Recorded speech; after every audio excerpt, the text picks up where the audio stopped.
പ്രസിഡന്റായി ട്രംപ് തെരഞ്ഞെടുക്കപ്പെട്ടതിന് പിന്നാലെ കുടിയേറ്റ നിയന്ത്രണവുമായി ബന്ധപ്പെട്ട പുതിയ പ്രസിഡന്റ് എന്തൊക്കെ ചെയ്യുമെന്നറിയാനാണ് ലോകം കാത്തിരിക്കുന്നത്.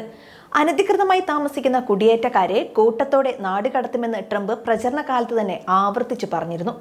നിയമപരമായ കുടിയേറ്റത്തിനും കർശനമായ പരിധികൾ ഏർപ്പെടുത്താനും സാധ്യതയുണ്ട്. ഇതിനു മുന്നോടിയായി രാജ്യത്ത് ദേശീയ അടിയന്തരാവസ്ഥ പ്രഖ്യാപിക്കാൻ ട്രംപ് ഒരുങ്ങുന്നുവെന്നും മാധ്യമങ്ങൾ റിപ്പോർട്ട് ചെയ്തിരുന്നു. ട്രംപ് അധികാരമേൽക്കുന്ന ആദ്യ ദിനം തന്നെ സൈന്യത്തെ ഉപയോഗിച്ച് പുറത്താക്കൽ നടപടികൾ തുടങ്ങുമെന്നും അന്താരാഷ്ട്ര മാധ്യമങ്ങൾ റിപ്പോർട്ട് ചെയ്തിരുന്നു. ഭീമമായ ചെലവും സാമൂഹിക പ്രത്യാഘാതങ്ങളും ഉണ്ടാകുമെന്ന് മുന്നറിയിപ്പുകൾ നൽകുന്നുണ്ടെങ്കിലും ട്രംപ് ഈ നടപടിയുമായി മുന്നോട്ടു പോകാനുള്ള നീക്കം നടത്തുമെന്നാണ് റിപ്പോർട്ടുകളുള്ളത്.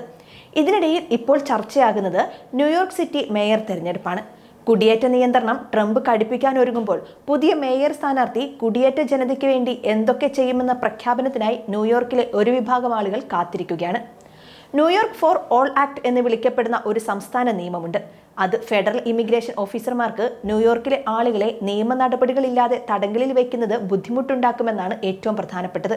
അതുകൊണ്ട് തന്നെ നിലവിലെ മേയറായ എറിക് ആഡംസിനും അധികാരത്തിലെത്തുന്ന മറ്റാരാണെങ്കിലും കുടിയേറ്റക്കാരെ സംരക്ഷിക്കാനും ഹാനികരമായ ഫെഡറൽ നയങ്ങളെ ചെറുക്കാനും ശക്തമായ നിലപാട് സ്വീകരിക്കേണ്ടി വരുമെന്ന് ഉറപ്പാണ്. ട്രംപിന്റെ പദ്ധതികളോട് നഗരം എങ്ങനെ പ്രതികരിക്കുമെന്നതിനെക്കുറിച്ച് മേയർ ആഡംസ് സമ്മിശ്ര സൂചനകളാണ് നൽകുന്നത്. ചിലപ്പോൾ കൂട്ട നാടുകടത്തലുകളെ ചെറുക്കുന്ന സൂചനകളും ചിലപ്പോൾ സഹകരിച്ചേക്കുമെന്ന സൂചനകളാണ് ഇദ്ദേഹം പങ്കുവയ്ക്കുന്നത്. ട്രംപിന്റെ നാടുകടത്തൽ പദ്ധതികൾക്ക് പ്രതിവർഷം $88 ബില്യൺ ചിലവാകും. കൂടാതെ ദശലക്ഷക്കണക്കിന് വരുന്ന ആളുകളെ നാടുകടത്താൻ അദ്ദേഹത്തിന് കഴിയുമോ എന്ന സംശയവും വിദഗ്ധർ ഉന്നയിക്കുന്നുണ്ട്. നാടുകടത്തൽ നടപടിയുമായി ട്രംപ് മുന്നോട്ടു പോകാൻ ശ്രമിച്ചാൽ അത് ന്യൂയോർക്ക് പ്രവിശ്യയിൽ ഭീകരമായ പ്രത്യാഘാതങ്ങൾ ഉണ്ടാക്കുമെന്ന് ഉറപ്പാണ്. കാരണം സംസ്ഥാനത്തിന് സാമ്പത്തികമായി സംഭാവന നൽകുന്നവരിൽ കൂടുതൽ ആളുകളും കുടിയേറ്റ ജനതകളാണ് എന്നതാണ് ഇതിൽ ഏറ്റവും പ്രധാനം. ട്രംപിന്റെ നടപടിക്കെതിരെ കോടതിയിൽ പോരാടാൻ പൗരാവകാശ പ്രവർത്തകരും അഭിഭാഷകരും തയ്യാറെടുക്കുകയാണ്. എന്നാൽ ഈ പ്രക്രിയയ്ക്ക് വർഷങ്ങൾ എടുത്തേക്കാം. അതുകൊണ്ട് തന്നെ പലരും അതുവരെ ന്യൂയോർക്കിൽ തടവിൽ കഴിയുന്നതിന് പകരം രാജ്യം വിടാനാണ് സാധ്യത. അതുകൊണ്ട് തന്നെ ന്യൂയോർക്ക് നഗരത്തിലെ സാമൂഹിക പ്രവർത്തകരും രാഷ്ട്രീയ നേതാക്കളും കുടിയേറ്റ സമൂഹങ്ങളെ ദോഷകരമായി ബാധിക്കുന്ന ഫെഡറൽ നയങ്ങളിൽ നിന്ന് സംരക്ഷിക്കുന്നതിനും നഗരം എല്ലാവർക്കും സുരക്ഷിതമായ സ്ഥലമാണെന്ന് ഉറപ്പാക്കുന്നതിനും ഈ ഘട്ടത്തിൽ തന്നെ നടപടികൾ സ്വീകരിക്കണം. കുടിയേറ്റ നിയന്ത്രണത്തിൽ നിന്നും ഒഴിക്കൽ നടപടിയിൽ നിന്നും ട്രംപ് പിന്നോട്ടു പോകില്ലെന്ന് ഏകദേശം വ്യക്തമായി കഴിഞ്ഞിരിക്കുകയാണ്.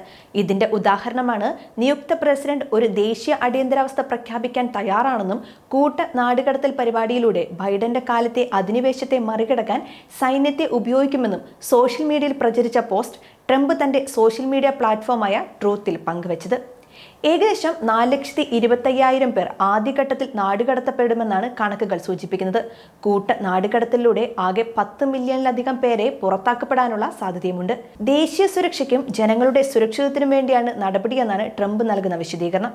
അനധികൃത കുടിയേറ്റം കുറയ്ക്കുന്നത് ഡൊണാൾഡ് ട്രംപിന്റെ വോട്ടർമാർക്ക് സന്തോഷം നൽകുമെങ്കിലും എല്ലാത്തരം കുടിയേറ്റത്തെയും അടിച്ചമർത്താൻ ശ്രമിക്കുന്നത് രാജ്യത്തിന്റെ സമ്പദ് വ്യവസ്ഥയെ പ്രതികൂലമായി ബാധിക്കുമെന്നാണ് സാമ്പത്തിക വിദഗ്ധർ മുന്നറിയിപ്പ് നൽകുന്നത്.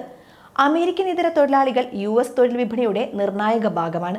അവരുടെ എണ്ണം പരിമിതപ്പെടുത്തുന്നത് തൊഴിൽക്ഷാമം വർദ്ധിപ്പിക്കുകയും തൊഴിലാളികൾക്കുള്ള മത്സരം വർദ്ധിപ്പിക്കുകയും ചെയ്യും. ഇക്കാര്യങ്ങളിൽ ട്രംപ് എന്ത് നിലപാട് എടുക്കുമെന്നാണ് ലോകം ഉറ്റുനോക്കുന്നത്.